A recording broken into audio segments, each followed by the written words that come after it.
In the morning when I rise, give me Jesus.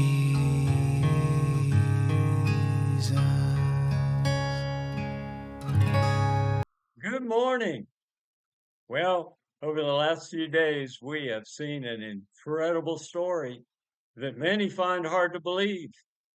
Peter was arrested by Herod because Herod was envious of Jesus and anyone who would follow Jesus, anyone who would preach the gospel, the good news of salvation, freedom in Christ. Oh, anyone who would declare that Jesus is the King of Kings, because Herod wanted to be king. And so his jealousy was in the way. So he had Peter arrested, thrown in jail because it was the Passover, and you don't kill people on a religious day. No, you be religious about it. And so Herod was, but that night, while he was in prison, chained to other guards, with guards standing outside the gate. Oh, the chains were released by an angel who came and woke Peter up, walked him out the door, past the guards into the street. So Peter went to the folks who were praying for him and knocked on the gate. They didn't believe that God had answered their prayer. They didn't believe it was Peter standing at the gate. But when they realized that it was, oh, they celebrated with joy.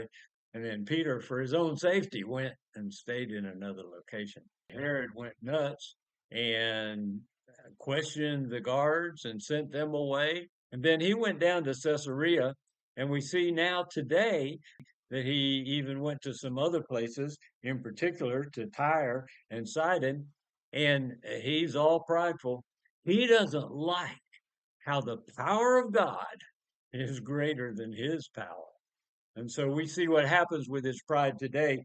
We're in Acts chapter 12. I'm going to read verses 20 through the end of the chapter, verse 25, and here's what they say.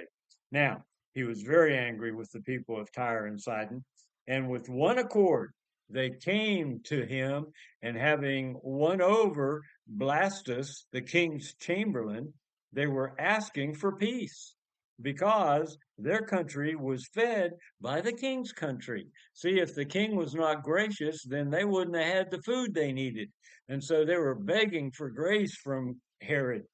But on the appointed day, Herod, having put on his royal apparel, took his seat on the rostrum and began delivering an address to them. You guys listen to me, I'm king. Well, the people kept crying out, the voice of a God and not of a man. We want to hear what God has to say. Don't want to hear you. And immediately an angel of the Lord struck Herod because he did not give God the glory. And so he was eaten by worms and he died. What a way to go. Herod was eaten by worms. But the word of the Lord continued to grow and to be multiplied. Of course it did. Man cannot shut down God.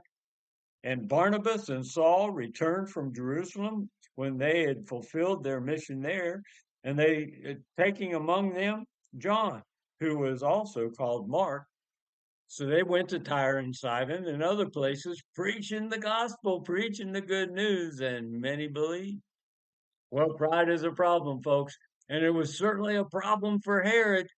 Oh, we see that in Proverbs. In Proverbs, verse 16, look at verse 18. Pride goes before destruction, and a haughty spirit before stumbling. Well, Herod certainly stumbled. You know what? Pride may not always get you killed physically, but something's going to die when pride's in the way, because there's always sin, and the wages of sin is death. Pride is the foundation of sin. Pride was a problem with Herod, and it actually led to his death. So, God bless you, who humbly declares there is a God and I'm not him, but he is fully revealed in Jesus, and so I have put my hope in him. I walk with Jesus, receiving and enjoying the love of God with every step I take. That's you and me. That's real Christianity. Come be with us tomorrow. We'll start chapter 13 when we get together tomorrow. I'll see you then. Give me Jesus. Jesus, give me Jesus. You can have all this world, but give me Jesus.